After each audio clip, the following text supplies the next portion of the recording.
अगर उन्होंने जज्बात में आके किया है खेल तो उस हद तक तो वो ठीक है, लेकिन अब जो लोग देश के खिलाफ नारे लगा रहे हैं, पाकिस्तान जिंदाबाद के खिलाफ नारे लगा रहे हैं, तो जो देश के खिलाफ नारे लगाएगा उसके साथ हमदर्दी किस बात की।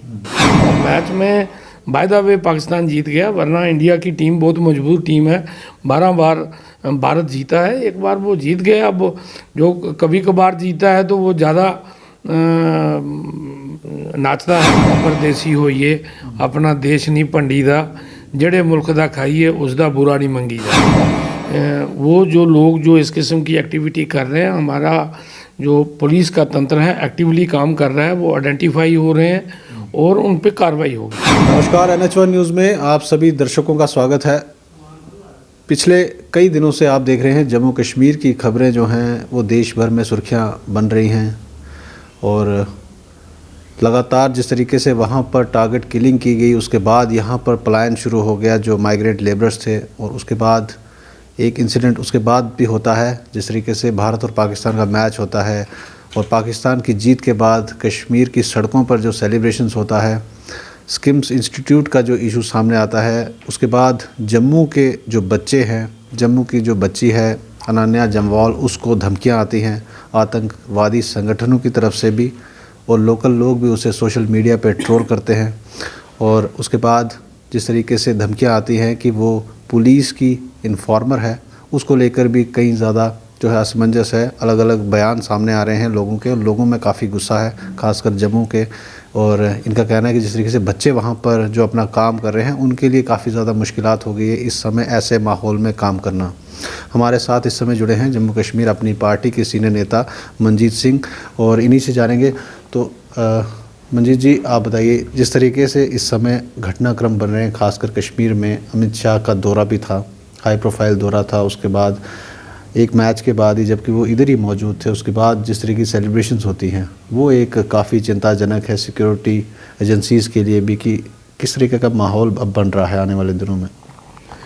देखिए, एक सेंटिमेंट्स जो हैं वो जो मैच के जीतने पे कुछ लोगों ने वहाँ ये बातें की, उससे जो देश के साथ जो लोग वफादारी करने वाले हैं उनको ज़रूर थोड़ा सा इस बात का ठेस पहुंचा कि अपने देश में रह के अपने देश की टीम की हार पे खुशी बनाना, ये मैं समझता हूं कि अच्छी बात नहीं है। और जो लोग खुशी बना रहे हैं वो खेल भावना से कोई बात हो तो वो अलग है, लेकिन खेल भावना को दूसरे तरीके से जो करना, वो मेरी नज़र में वो ठीक जो है वो बात नहीं है।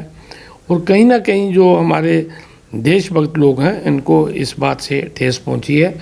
और हमारे देश में रह के, वो पंजाबी में एक गाना है, लख परदेसी होइए अपना देश नहीं भंडीदा, जेड़े मुल्क दा खाइए उसका बुरा नहीं मंगीदा।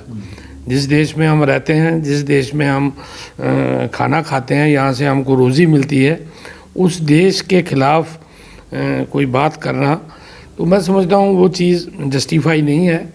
अब ये बच्चों ने कैसे किया, किस तरीके से किया, एक सेंटीमेंट वहाँ शुरू से रहा है। कश्मीर में कुछ तबक़ात ऐसे हैं जिनको वो लोग जो हमारे देश के ख़िलाफ़ हैं वो उनको नौजवानों को भड़काते हैं, लेकिन अल्टीमेटली मुझे लगता है उनको भी समझ आएगी कि देश की मुख्य धारा के साथ ही चल के अल्टीमेटली उनको चलना पड़ेगा। उसके बाद आपने देखा होगा जिस तरीके से एक जम्मू की बच्ची को ट्रोल किया जाता है, उसको धमकियां आती हैं, उसके जान से मारने की धमकियां आती हैं, और कहा जाता है कि अगर पुलिस की इन्फॉर्मर तक कहा जाता है उसे। कैसे देखते हैं?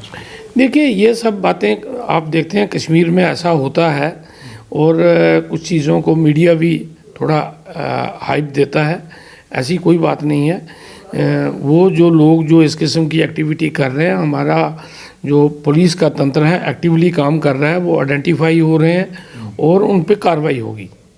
तो जिस तरीके से कार्रवाई हुई है, उनके खिलाफ FIR लगी है, वो भी संगीन धाराओं में लगी है। उसके बाद अलग अलग आप देख रहे हैं महबूबा मुफ्ती के भी बयान सामने आ रहे हैं। उनका बयान जो है, उनका कहना है कि स्टूडेंट्स हैं, इनका करियर तबाह हो जाएगा। नहीं, ये बात ठीक है, एक अपॉर्चुनिटी उनको, अगर उन्होंने जज्बात में आके किया है खेल तो उस हद तक तो वो ठीक है। लेकिन अब जो लोग देश के खिलाफ नारे लगा रहे हैं, पाकिस्तान जिंदाबाद के खिलाफ नारे लगा रहे हैं, तो जो देश के खिलाफ नारे लगाएगा उसके साथ हमदर्दी किस बात की?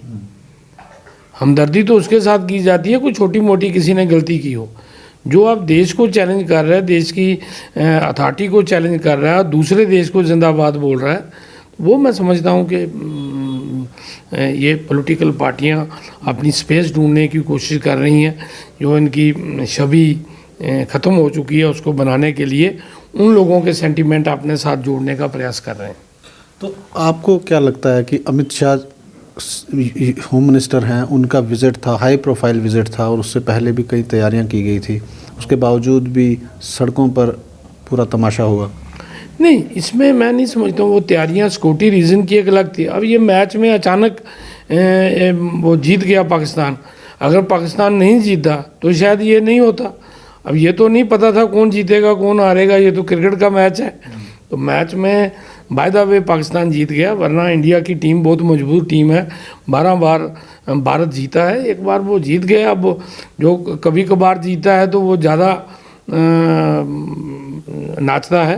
तो मैं समझता हूँ कि ये इसमें नहीं, मैं समझता हूँ कि कोई तैयारी नहीं थी। अब मैच में कौन समझता था कि कौन जीतेगा कौन हारेगा, और फिर इस बात का नहीं था कि इस तरीके से कोई एलिमेंट्स जो हैं वो इसको सेलिब्रेट करें। आपको लगता है कि कहीं ना कहीं पाकिस्तान बैक्ड या पाकिस्तान से इस तरीके की हवा फैलाई गई, या बच्चों को जिस तरह की धमकियां आ रही है, कहा जा रहा है कि वो शायद हैंडल्स जो हैं, ट्विटर हैंडल जो हैं, वो पाकिस्तान से भी चलाए जा रहे हैं? नहीं, बिल्कुल, पाकिस्तान तो हमेशा करता रहता है, कोई भी एक्टिविटी हो पाकिस्तान तो यहाँ चाहेगा जम्मू कश्मीर में अस्थिरता रहे, जम्मू कश्मीर जो है स्टेबल ना हो, वो तो हमेशा इस किस्म की कोशिश करता रहता है।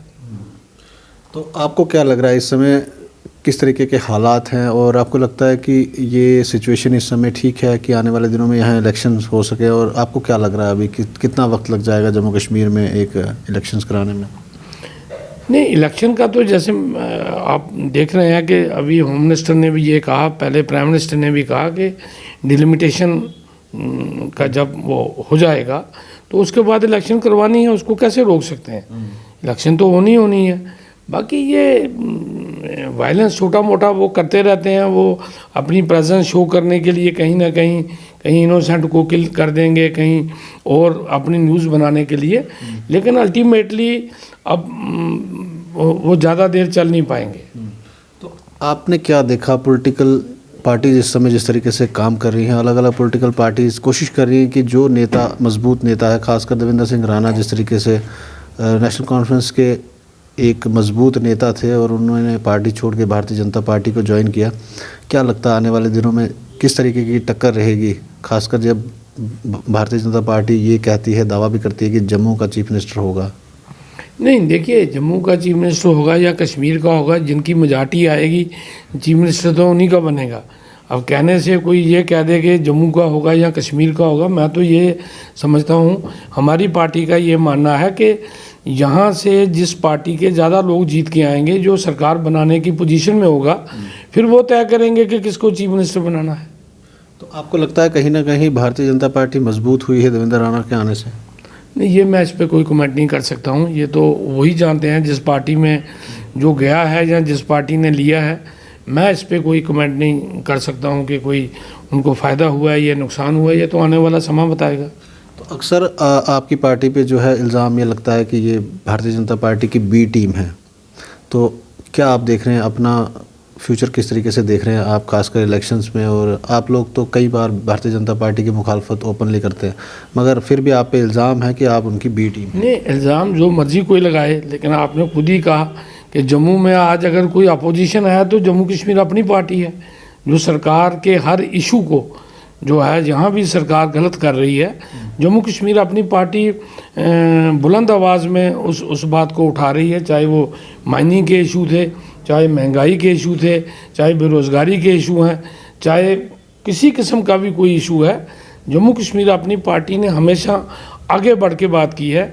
आज जम्मू के लोगों को, कश्मीर के लोगों को लग रहा है कि हमारी बात अगर कोई पार्टी कर रही है तो जम्मू कश्मीर अपनी पार्टी कर रही है, चाहे वो डोमिसाइल के इशू पे, नौजवानों के रोज़गार के इशू की बात हो, चाहे यहाँ ज़मीनों के इशू की बात हो, हर इशू पे जम्मू कश्मीर अपनी बात कर रही है। आज लोगों को लग रहा है कि यही एक पार्टी है, यही एक अल्टरनेटिव है जो जम्मू और कश्मीर दोनों को इकट्ठा चला सकते हैं। तो आपने देखा होगा 2-3 दिन पहले जिस तरीके से मौसम ने तब करवट बदली और बहुत ज़्यादा नुकसान हुआ हमारे फार्मर्स का, जो पूरे साल बहुत मेहनत करते हैं और पूरा का पूरा अनाज उनका जो है वो खड़े का खड़ा सड़ गया, टूट गया, ख़राब हो गया। क्या कहेंगे किस तरीके से सिचुएशन है, क्योंकि आप खुद उस एरिया से बिलोंग करते हैं? देखिए, ये जो ओलावृष्टि हुई है इससे बहुत नुकसान हुआ है। मैं खुद बॉर्डर पे मैंने टूर किया है, राजपुरा, सांबा, रामगढ़, इन बेल्टों में मैं खुद गया हूँ और मैंने देखा है कि कई जगह पे तो 100% लॉस हो गया है, कई जगह 80% है, ऑलमोस्ट सारी फसल लोगों की बर्बाद हो गई है। इसमें कंपनसेशन तो गवर्नमेंट को अल्टीमेटली देना पड़ेगा, लेकिन हम चाहते हैं कि एडिक्वेट कंपनसेशन दिया जाए। आज एक कनाल का जो किसान का खर्चा आता है वो 5,000 से कम नहीं आता। अब ये अगर दे देंगे 500-700 रुपया पर कनाल, वो किसान के साथ एक मजाक है, क्योंकि किसान की 6 महीने की मेहनत जो है वो ये सोचता है कि ये फसल बेच के मैं बेटे की शादी करूंगा, बेटी की शादी करूंगा, मैं कर्ज़ा उतारूंगा, मैं बिजली का बिल पे करूंगा, मैंने कोई और ज़िम्मेदार दुकानदार से कोई सौदा लिया है, मैं उसका जो है वो वापस करूंगा। लेकिन ये नुकसान होने से वो किसान जो है वो बिल्कुल ही उसकी उम्मीदों पे पानी फिर गया है। इसके लिए हम गवर्नमेंट से रिक्वेस्ट करेंगे कि गवर्नमेंट जल्द से जल्द ये कंपनसेशन अनाउंस करे और लोगों का बिजली का बिल माफ़ करे।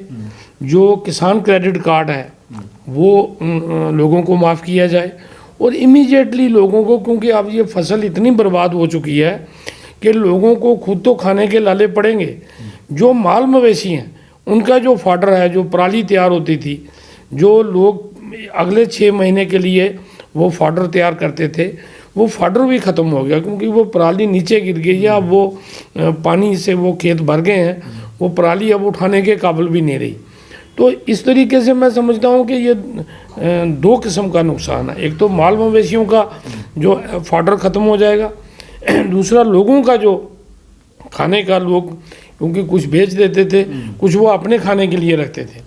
अब ये नुकसान होने से किसान आगे ही बड़ी बुरी हालत में है, क्योंकि जितना हमारा ये जो एग्रीकल्चर लैंड है ये बॉर्डर पे है, एक तो वो बॉर्डर के सताए रहते हैं। तो अब इस बार उनको उम्मीद थी कि फसल बहुत अच्छी थी, तो वो समझते थे कि फसल बेच के हमको कुछ बन जाएगा। तो किसान जो है वो बहुत दुविधा में है, सरकार को इनके रेस्क्यू में आना चाहिए। बहुत शुक्रिया। तो ये थे हमारे साथ मंजीत सिंह और इनका कहना है कि जिस तरीके से जम्मू कश्मीर के हालात पर उन्होंने अपनी बात रखी और ख़ासकर इनका कहना है कि इस समय फार्मर्स की हालत जो है वो बहुत ज़्यादा ख़राब है, ख़ासकर जम्मू के जितने भी बॉर्डर एरियाज़ हैं, और ये खुद वहाँ पे विज़िट कर चुके हैं। और इनका कहना है कि सरकार को चाहिए प्रॉपर कंपनसेशन जो है उन्हें दी जाए। अक्सर ये बात कही जाती है कि एक कनाल पर उन्हें शायद 600 रुपये के करीब जो है वो मिलता है, मगर इनका कहना है कि उससे जो है फार्मर का जो लॉस है वो पूरा नहीं हो पाएगा। आप जुड़े रहे NH1 न्यूज़ के साथ।